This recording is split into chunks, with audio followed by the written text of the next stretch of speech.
Yo, what is up, guys? Rare Gaming TV here, back again with another video. And today we're just gonna be updating you guys about my MLB The Show 19 Diamond Dynasty squad. So yeah, there's like a little quick sneak peek of it. If you take a look in the top right corner, you see I have 200,000 stubs. So I do have enough stubs to get even more signature series cards, or more players, I should say, to help improve my team. So yeah, just leave suggestions, comments down below after the video's done to see if I should pick anybody up that's like a budget card or something like that. But my team is obviously pretty good. I'm a Diamond 100, so I have almost every card in the game, I'm pretty sure. There's just a few like that I don't have, like headliners and stuff. So yeah, if you want me to get a card that I don't have, just make sure to leave a suggestion in the comments down below. So yeah, going into the squad, we're gonna be starting off with the lineup. So I haven't done a squad update yet this year, but the last time I showed you my team on YouTube, I didn't have this many good players. So yeah, starting off with left field, we have Joey Gallo. I'm batting 282 with him. I had a lot of stubs from going 12-0 my second time, so that's how I got Joey Gallo. Oh, by the way, pretty much I'm going to be explaining how I got all these cards on my team. So yeah, I just bought Joey Gallo he's one of the rare cards that I actually bought off the auction house, the marketplace. I don't really do that often.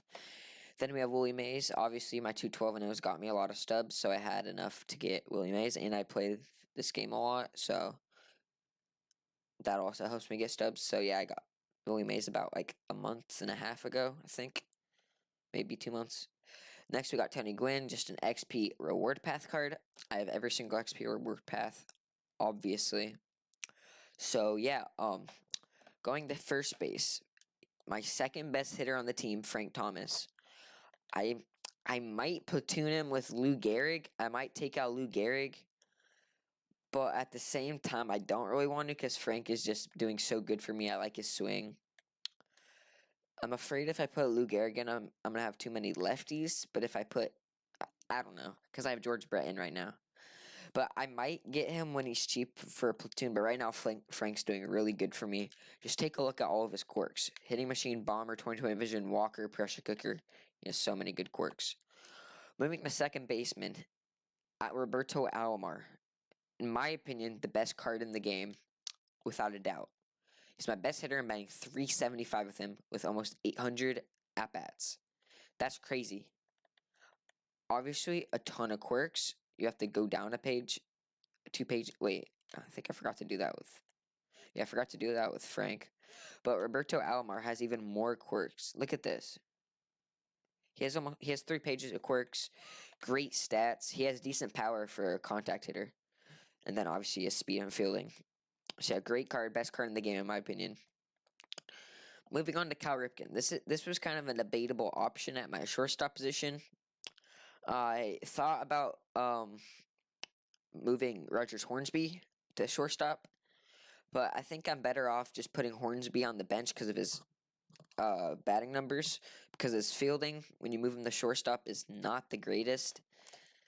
And I like Cal's diamond defense over at shortstop. Very important position to have a good defense. And then also he has decent power. Not as good as Hornsby, but that's still solid power. So for now, he's my starting shortstop. Moving to my third base. You guys might be asking, why don't I just put Hornsby at third base? He has more power. Well, it's because of a few reasons. I need more lefties in my lineup. As you see, if I had Hornsby at third, I'd only have Tony Gwynn and Joey Gallo as my actual lefties, because my Cap and Alomar are switch hitters. So I'd only have 2 lefties. And George Brett obviously hits righties better, so I like that, and I need that in my lineup. And he has better fielding because Hornsby drops down to like 71 fielding, and then 86 fielding is obviously way better than that. So it's just a few reasons why I have him at third base. Moving to my cap. The reason why I do not have an 89 overall cap is because I have just recently moved my cap from shortstop to catcher, obviously.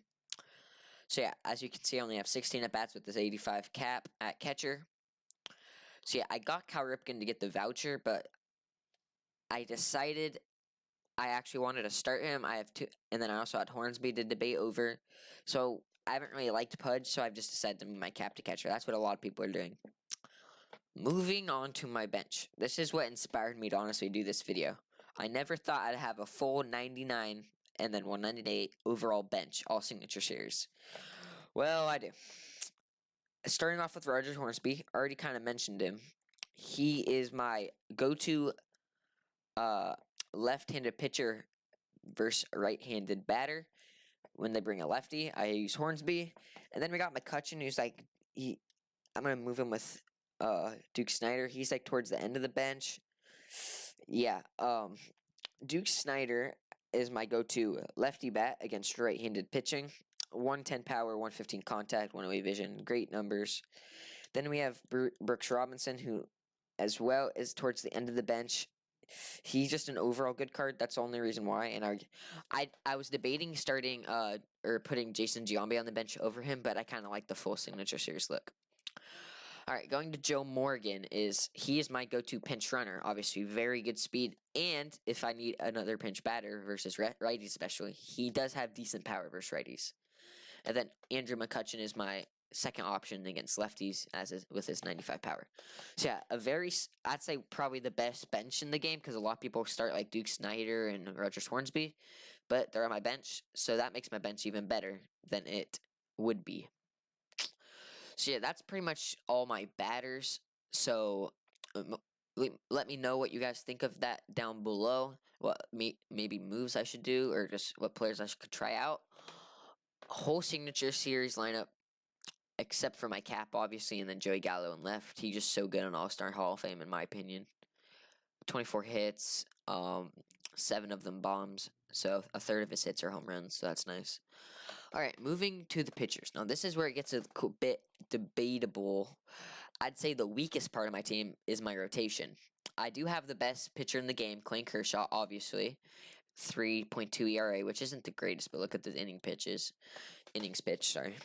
And then a recent pickup, I actually haven't used him at all, but I sold Lefty Grove to get some stubs for the voucher, and that put, as you can see here, that would put in Vita Blue, and I don't want Vita Blue in my rotation at all, so I just got Bumgarner on the cheap, and he's still a good I'd say a lot of people think he's better than Lefty Grove because of his break, and then obviously the walks per 9 are really clutch / control. But one thing is he doesn't have that good of home runs per 9, but that's pretty much the only downfall of this card. And then moving to Nolan Ryan, he's probably going to be a lock the whole year. I do have a somewhat higher ERA, but there's no one else really better. Because if you go to more righties, Scherzer 4.5 ERA, not the greatest. Mike Scott in the 5s. I haven't used this card at all. So yeah, that just goes to show how not great my pitchers have been this year. But Nolan Ryan is definitely a lock as my third starter until I get Bob Gibson. Oral Hershiser, only a 92 overall card, my only non-signature in the rotation, but he has the second best ERA on the team to none other than Clint Kershaw, obviously. So yeah, he's only a 92. He has a great pitch mix. I don't know what it is. I'm sure you guys have just these cards, like they're not supposed to be as good as what their stats or they're not supposed to be as good as like what stats you have with them. Like his stats aren't that good. Look at his walks and like home runs per 9, but then look at his Diamond Dynasty like stats. They're way better than what his attributes say. His attributes do not tell the whole story. This card is amazing, second best ERA in the team. I think I'd honestly move him up ahead of Nolan Ryan in the rotation. Going to my last starter, Adam Wainwright. This is probably my least favorite starter, although he does have the best ERA, only 46 innings pitched. He's good, but once I get Bob Gibson, I think that'll just slide him out. So yeah, one Cardinals pitcher replacing another Cardinals pitcher soon. So yeah, nothing too much to say about him. Moving to my bullpen. This is one I'd say if I had Gagne, this would be the best bullpen in MLB The Show 19.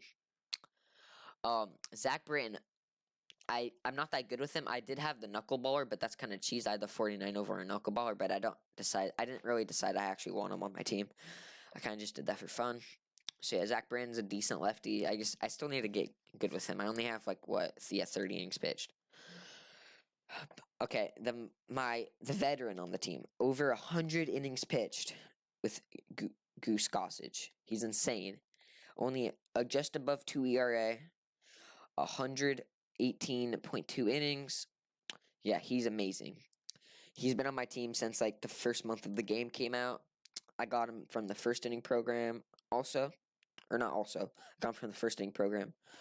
So yeah, time for my another middle reliever, the NL West collection. Only 23 innings pitched. I have had him for a decent amount of time, but I just don't use him that much.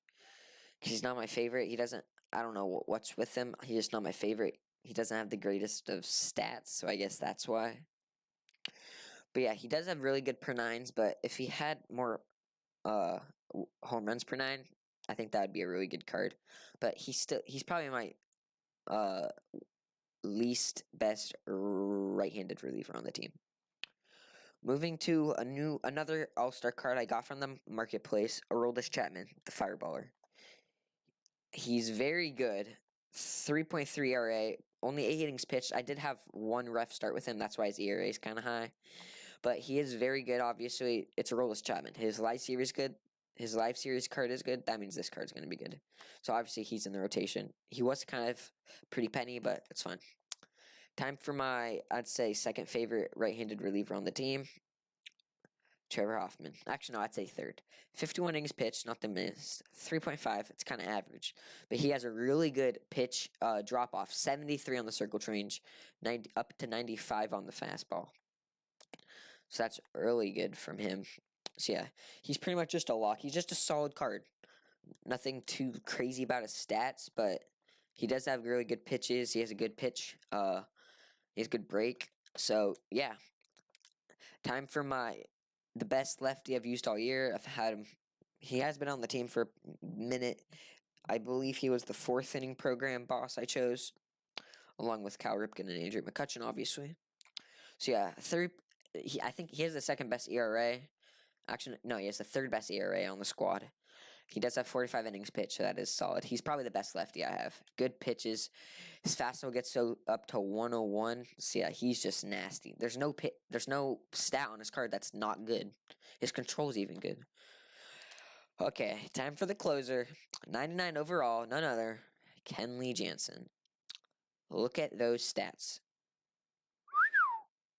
99, 99, 125, 85, 91, 125, 121.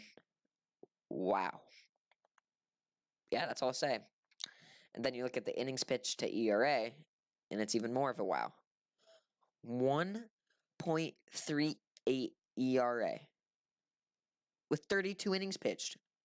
That's crazy. 2 wins. Out of 23 games, he has 17 saves. I'm just done amazing with him. Great pitches. Great everything. He has a good wind-up or motion. So yeah, everything about this card's good. I suggest you save up for this card. He's an end game closer for you no matter what. Better than Eric Gagne. But I mean, if I did have Eric Gagne, that'd be nice. I'd probably replace him with Rob Nen. But I don't. So he is the best closer in the game by far. So that's going to do it for the video, guys. That's just my squad. I have lots of Signature Series cards. Obviously, I've been playing this game for a minute now. 200K to spend. So if you guys have any suggestions, leave them down below in the comments. That's going to be it for the video, guys. Hope you guys enjoyed. Peace.